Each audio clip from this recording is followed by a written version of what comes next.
Since the good gentleman from Quezon delivered the privilege speech on the fake news, begin to realize that some of the hosts, anchors in the program, I do not know if they're actually deliberately feeding us fake news, because I was also a victim of the fake news.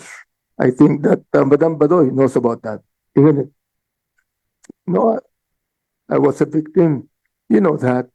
You talk against me for a while at SMNI, and I refused to answer back because it's not true. Madam Badoy, will you please answer this committee right now? Mr. Chair, I was may I also a answer? victim of your fake news. Mr. Chair, I don't honestly know what the Honorable Abante is referring to. I think you know, Madam Badoy, you accused me of being a communist. You accused me of being a cadre of the NPA. You accused me that. You did. Mr. Chair, I don't remember the exact details right now. I'm going to ask my staff to retrieve, but we didn't accuse you of being a member of the You CPP, better, NPA, because NDF. in the next meeting, I'll be giving evidences that you accused me of. Okay, Ang Mr. sinasabi Chair. ko lang dito, Mr. Chair, mukhang sanay yata ang mga anchors ng SMNI na magbigay ng mga fake news to the detriment of those that they are actually accusing. Sana naman mag-ingat kayo. Being a media broadcaster, I'm very careful in giving my statements on other people. I think that you should. You should. You know, I'm not just giving you something here that I have not actually experienced. You know that. Palagay ko naalala mo pa yan, Madam Badoy, because wala pang isang taon yan eh. Hindi naman pwedeng makalimutan mo na wala pang isang taon. Nakalimutan mo na ilang beses kayong dalawa ni... Andiyan dito yung kalbo? Dito ba yan? Eric? O, yung kayong dalawa. Magkasama kayong dalawa. Palagay ko masasabi niya ito. Kapagkat I was a victim, therefore, gusto ko lang sabihin, Mr. Chair, na totoo. Mr. Chair. Na dapat natin pag-usapan ito. Mr. Chair. Mr. Chair. Are you done, Honorable Abante? I'm not done yet, Mr. Chair. Yes. So, Please proceed. So what are you asking for a reply? yeah, okay. If you would like to reply, he's welcome to, Mr. Chair. Yes, Lorraine? Can I, Can my lawyer answer first? And then, pwede ba yun? Is it okay if you, Mr. Chair, I don't think lawyers are allowed to make any statements in this committee. well, yes, that's very true, you know, they're supposed to be coaching only the witness. but I'm the lawyer, Mr. Chair, of SMNI, not just a lawyer of Dr. Lorraine Badoy, Mr. Chair. Well, Mr. Chair, Yes, what but is the the question is- relationship then, Mr. Chair? Mr. Chairman. Specifically addressed to Miss Lorraine. Okay, So, Miss Lorraine, please reply. First of all, Mr. Chair, I promise to bring back to have the details retrieved by my staff so that I will know exactly what the Honorable Abante is what he's referring to. But I do know the congressman, and I remember that when I was still at the anti-FLCAC, we went to his office and we gave him a briefer about the CPP, NPA, NDF infiltration in government. And if there were instances when we would criticize him, it was because of his support of the CPP, NPA, NDF party list. That is all, Mr. Chair. Are you sure that I am supporting? Now, you're again telling us fake news. How sure are you, Mr. Chair, that I am supporting? Mr. How Chair, sure are you that I'm supporting? Mr. Chair, yung mga binibitawan ko sa show namin, sa program namin sa SMNI, nanggagaling po yon sa mga former cadres ng CPP, NPA, NDF. At sila yung nagpapaliwanag sa amin kung bakit ito tumagal ng ganito katagal. At hindi lang po yon dahil sa CPP, NPA, NDF, kung hindi dahil sa mga alliances, minsan conscious, minsan hindi witting, minsan unwitting, minsan willful siya. Mr. Chair, Mr. when Chair. I was the minority leader, I was even red tagged by the NTF LCAC, and she was at that time the undersecretary. I was red tagged. I do not just have the evidence right now, but I'm going to show you later on or when we have the next meeting here. So ang sinasabi ko lang dito, Mr. Chair, is this. Mukhang sanay ang mga anchors ng SMNI sa mga fake news. Pangit yun. That is, you know what you're doing? That is, you're doing it intentionally. You're doing it deliberately. And that is what I'd like to tell now in this committee. Now, the question that I would like to ask the MTCRB and the NTEC would be this. Now, of course, I heard that this morning that you say that there are some violations. So what should be your recommendation to the to the SMNI then, Mr. Chair?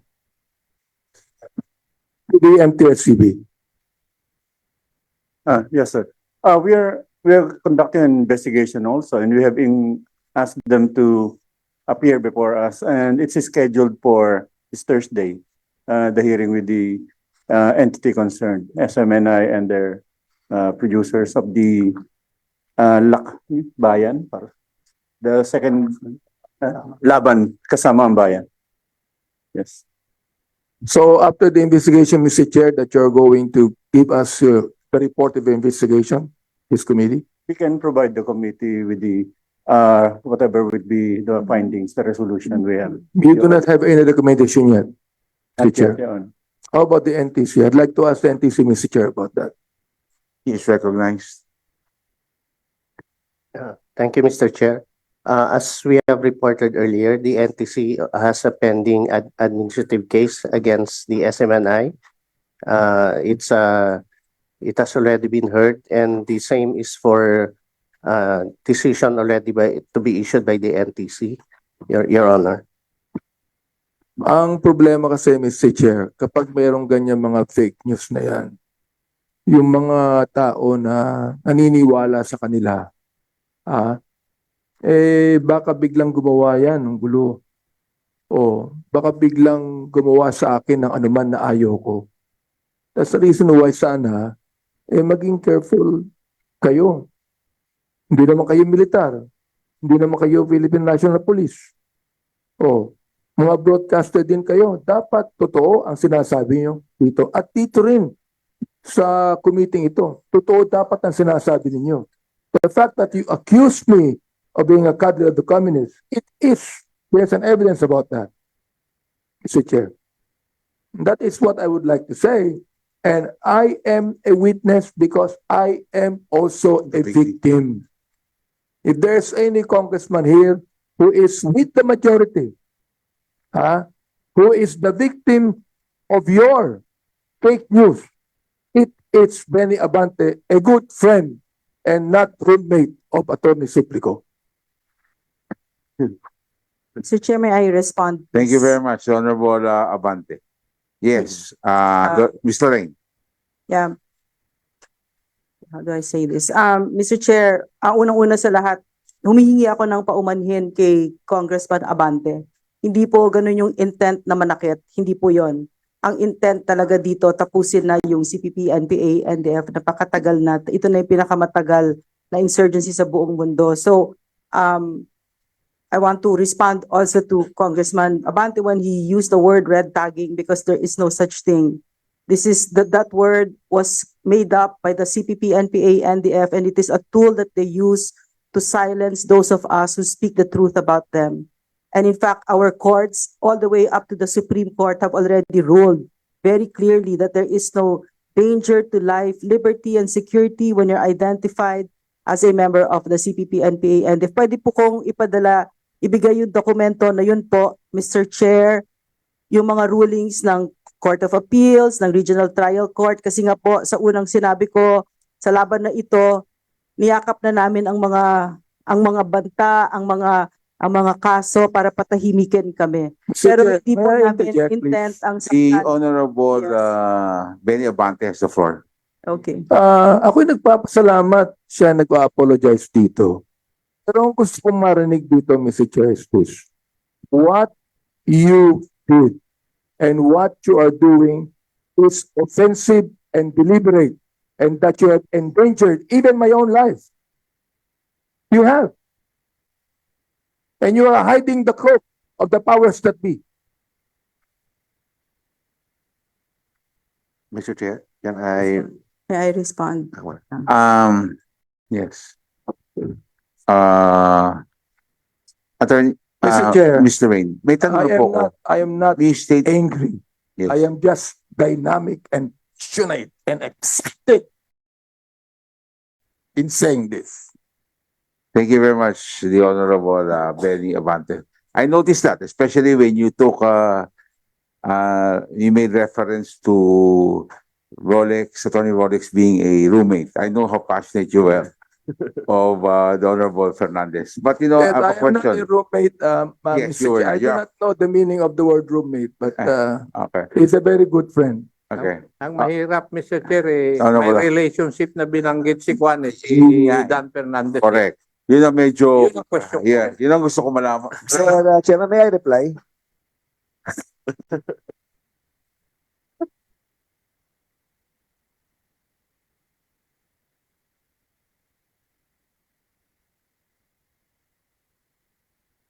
Gusto nyo na po mahinto yung CPP, NPNDF controversy at yung kanilang rule. Kaya anong koneksyon ng sabihin nyo na si Kong Abante ay cuddler sa kagustuhan yung ihinto na yan? Anong relasyon? May I know? So sir, ang turo sa amin ng mga former cadres na kung kaya't pinaniniwalaan namin ay dati silang kasapi ng organisasyon na ito at mga matataas na ranggo sila.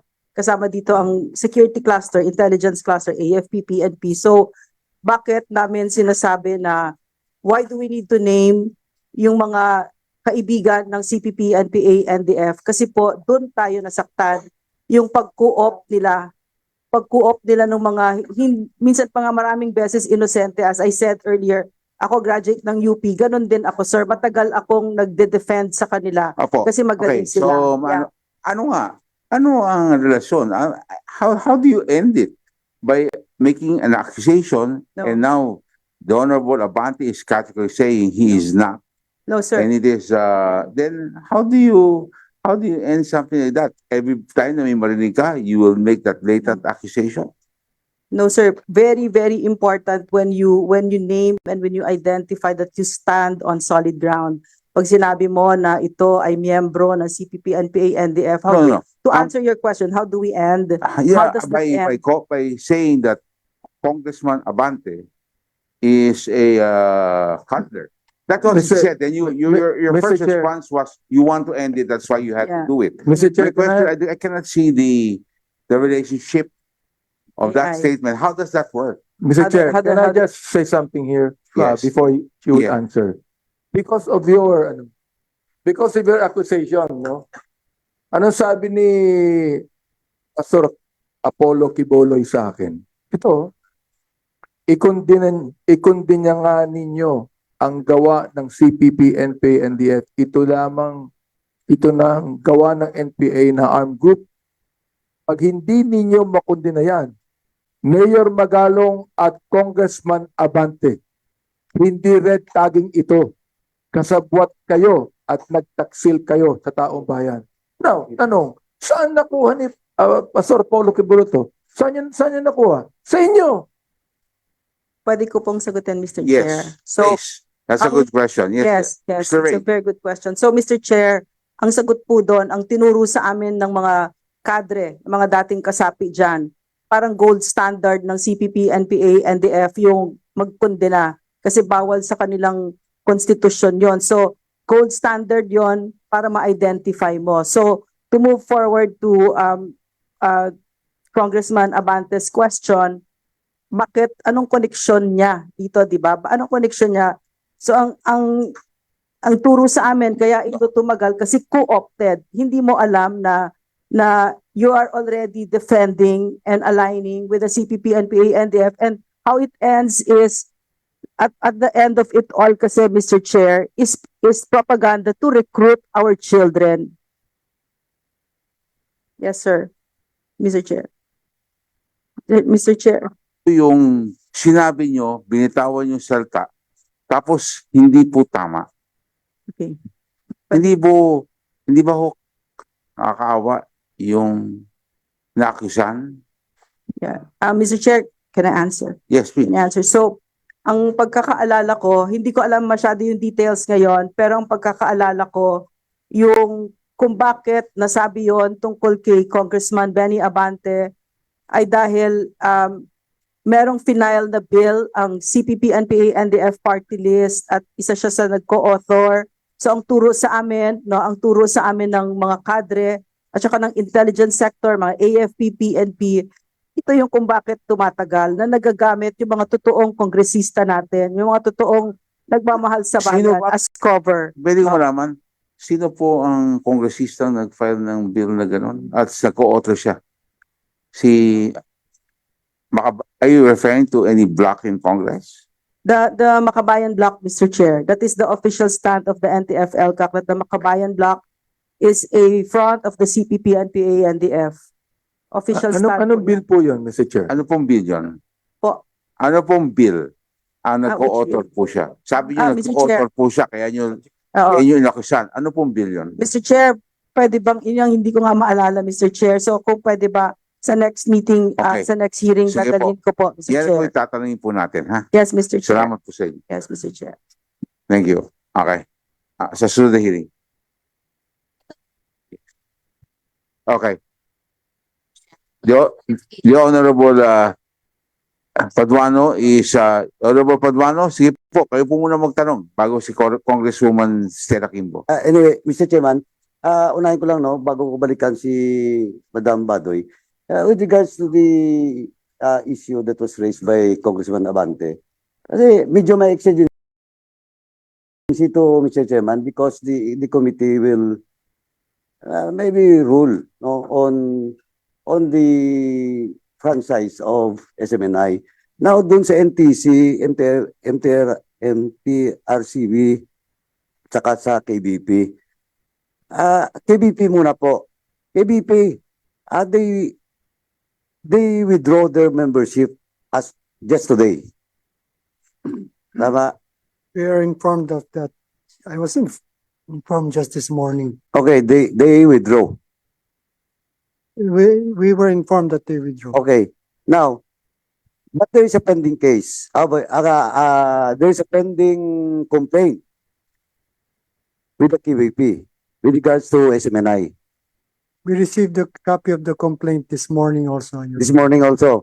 Now, ako lang, Mr. Chairman, KBP, tsaka, kasi, Mr. Chairman, the alleged violation or complaint was filed on the period that SMNI is still accredited with member of the KBP.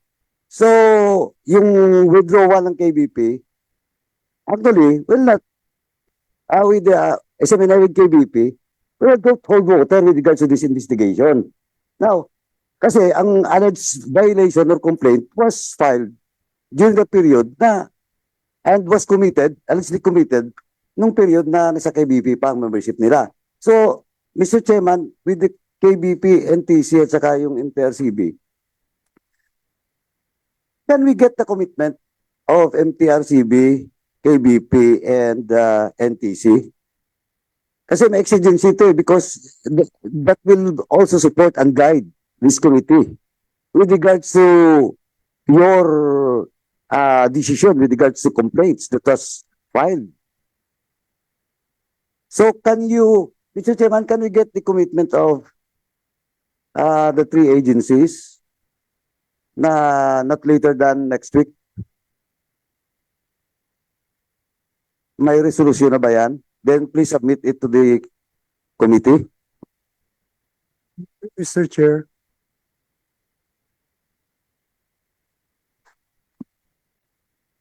Man, Chairman.